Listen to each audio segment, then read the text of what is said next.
Hi everyone. Welcome to the DataDriven Apps Introduction Part 1 lesson under ASP.NET. We'll be using Visual Studio 2019 for practicals and ASP.NET and C# developer docs and for an API referencing. So you need to have some basic knowledge about C# and if you don't have a look at one of our other courses on that. In this lesson, you will learn about what are data-driven apps and data-driven apps and event-driven apps. So there was a small mistake. So event-driven apps and data-driven apps, similarities and differences. You'll be looking into that, and then important points to consider when developing data-driven apps. So this whole course is about data-driven apps. So it is important for you to understand what are data-driven apps before even you go and do the practicals of this. So let's discuss that little bit. So lesson plan is practical demonstrations. Now to start with, what are event-driven apps? Usually when you create software, it can be a standalone application or website. Mostly what you create is event-driven apps, basically, which means there are events and you just you will click, let's say, on a button, let's say save button, and then it saves. You click on that button, it adds, and then you will most probably connect a database, and then you will be doing some database programming. For example, let's take a simple system such as a library system. So if you create a library system, it is a simple example for a simple event-driven app. So this is an example for a simple library system where, let's say, you have a screen where you have the book ID, book name, and the author. Now, and then the save button and search button. So this is straightforward, where you will be connecting to the database in the save button and likewise. Now, so this is a simple example for event-driven app, and now let's go and look into what is a data-driven app.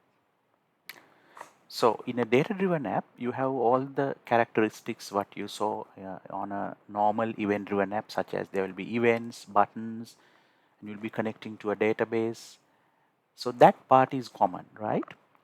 So when you say data-driven apps, it's not just connecting to the database, because even without connecting to a database, let's say if you just do event-driven programming, you'll be having a database. So in data-driven apps, it's not about having only the database. It's something more than that, because if you are just doing database programming, you may not call that as complete data-driven app, right?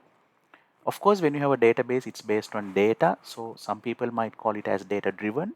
But if you specifically look into data-driven apps, there is something more than connecting to a database, which is explained in this third bullet point. I mean, there are other features you will see in a data-driven app, but this one is like a simple, common way of explaining to you for you to understand what is a data-driven app. So the third bullet point says the UI components are also created on the fly dynamically using the database. And this is not necessarily seen or done in a normal event-driven app. So what does this mean? So when you say UI components are also created on the fly dynamically using the database. So which means when I say UI components, now let's take an example like a online survey system, right? So let's look at an example where how you develop a simple data-driven app. So in a simple survey system, now there's a question, let's say if this is a survey system, and now this is asking what banks are you dealing with. Let's say you are having, you are creating a survey to survey some customers, right? So then if you ask what banks are you dealing with, then let's say Commonwealth, ANZ, a couple of banks. Now then the user, these are check boxes, so where user can select in a survey system. And then there can be another question in a survey system asking what is your preferred shift option? Is it morning shift, afternoon shift, or night shift? Now when you say creating the UI components, right? When you say creating the UI components are created on the fly. What it means is, let's say in a library system, you can just hard code and create this UI component. When I say hard code, if you want to add another, let's say another label here, you can go to the toolbox and you can just double click and add a label, right? And you can put whatever the next item, whatever it is. So in a normal event-driven app, you will be just most probably hard coding your user interface. It's not a problem in a normal event-driven app because let's say if you are creating a library system, when you create the screen, it's kind of fixed after that, right? Of course, there can be some changes requested by the customer, but it's not changing. So the UI interface, when I say UI interface, what I mean is the labels and the buttons are kind of fixed in some systems, such as library systems. So in such systems, when the UI user interface is not changing, you don't have to worry about dynamically creating the user interface. But in some systems, such as a survey system, this UI interface or the questions will frequently change. So if you fix this, what I mean by fix is if you put the checkboxes and labels from here and create the software, and if you give it to the customer, it's fixed, right? But now in the problem here is in a survey system, these questions will have to get updated, such as, let's say, for example, let's say now if you might have to add another bank, right? Or you might have, sometimes you might have remove a bank from this list. Or if you ask what shifts, what is your preferred shift, so it says morning, afternoon and night, but sometimes in the survey you might have to remove one of these, or you might have to add. Or not only that, in a survey system, let's say you might have a couple of questions now, but let's say after some time, after a month or so, you may have to add a new question to the survey. Now, can you see that there is a difference of what I said now when it comes to survey application and when it comes to a library? Now, you can clearly see in a library, the user interface is not changing much. It's kind of fixed, like the book ID, book name and author. But now you can see in a survey system, these options will have to add or remove sometimes, or add new questions. Now, let's say if you fix the user interface in a survey system by creating the components from the toolbox. Now the problem is, whenever you want to change or update the survey questions, you have to go and touch the software and modify it.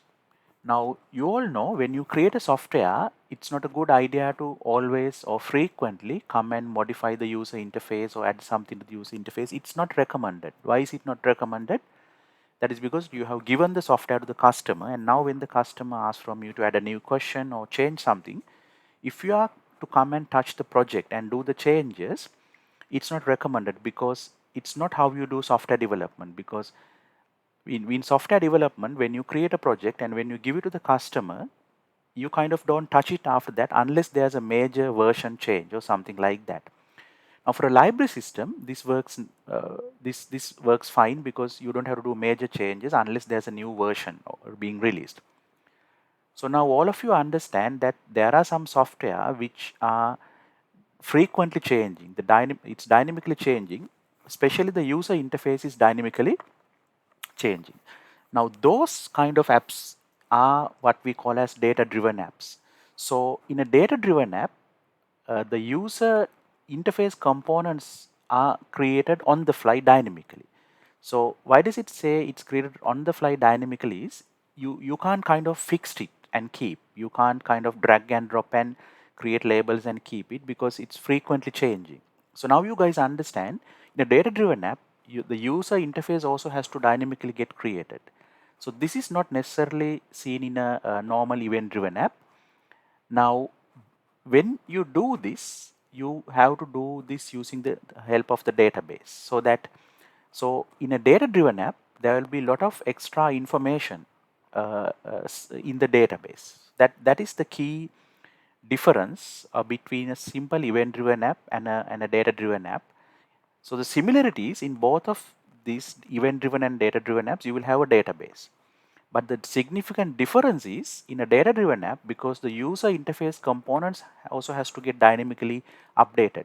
So when I say user interface components has to get dynamically updated, what I mean is those checkboxes might have to add new banks or something, or change the shift option, or adding new questions. So in that case, sometimes it can be 10 questions in the survey. All of a sudden, you might have to add 3 more and make it 13 questions, for example. So you can't go and change the project every time you have to do this. So the solution for this is to come up with a mechanism where you read lot of items from the database, especially the user interface components. So when I say reading lot of items from the database, what I mean is all this information, this question or the label text, the answers, the text, meaning Commonwealth Bank, ANZ. So all the questions and the answers has to be in the database, and then you will have to read the database and dynamically create labels and checkboxes. It's not that you can hard code it. You have to programmatically, dynamically create this using programs. That is what you will see in this course.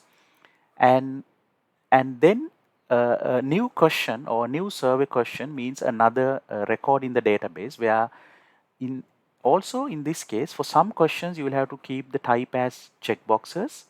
For some questions you will have to keep the type as radio buttons. So all that information has to be in the database. So in data-driven apps, you will have to keep a lot of extra information in the database, such as, for example, if it's a survey system, the question, then the possible answers. So they all has to go into a database table. And then the answer type, is it a radio button, is it a checkbox? And not only that, when you click next, it has to go to another question.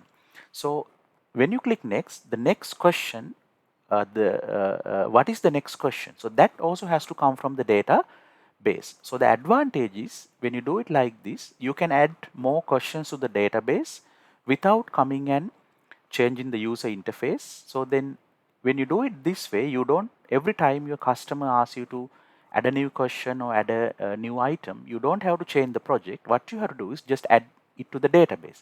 So it's not a problem to add to the database, because all of you know you can always add stuff to a database. And then in data-driven apps, you will have to program your apps in a very special way, because you are reading all this from the database. So you can't just hard code the next button. When you click next, you have to read the database and see what's the next question, for example, in a survey system. Then you have to load that question dynamically. And when you load that question, you have to read the question text from the database and create a label dynamically. You have to read the answers, whether it's morning or afternoon, from the database, and you have to create the component dynamically. You have to first check the database. Is it a radio button or is it a checkbox?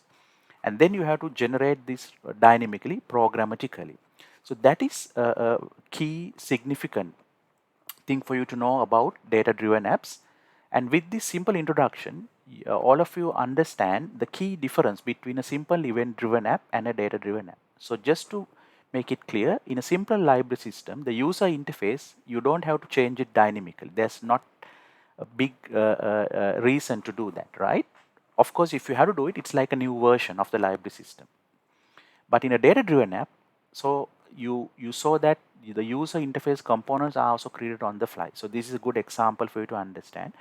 But keep in mind, some apps are event-driven apps, so you don't have to do this dynamic on-the-fly component creation. But some apps need that, so you do it using the data-driven techniques. But keep in mind, when you do data-driven apps, it's extra work, it's extra programming, extra time, extra information in the database. So the project time will increase, the cost will increase, you have to spend more time. So because of that, if it's a simple library system, you don't do it as a data-driven app. But if you want, you can do it, but you don't necessarily do it. But some software, some apps, some websites, you have to apply this concept of data-driven apps. So this whole course is about explaining you how to develop this kind of apps. So the conclusion is, now you know what are data-driven apps, you know the similarities and differences between event-driven and data-driven apps. Let me just update this. So the similarities event-driven and data-driven. Event-driven is what you normally do mostly. It's both of these will have buttons, button clicks, events, database connections. The difference is what I explained a little while ago. And now you know the important points to consider when developing data-driven apps, such as it's time consuming, you have to put a lot of extra information to the database as explained in this. So when we go through this course, as references, we will be using ASP.NET and C# developer docs, because this course will be done using ASP.NET. We will be developing ASP.NET web applications, and the programming will be done using C#. So look at the next lessons in this series to get the complete idea of how we develop this, and look at some of the other videos and practicals on our other lessons such as Android, and various other lessons. But keep in mind, it's these are just optional things, right? You don't need Android to do this course, but if you like, you can look at our other courses about that. Okay, guys, so it was a very simple introduction, and let's move into the next lecture. See you all in the next lecture.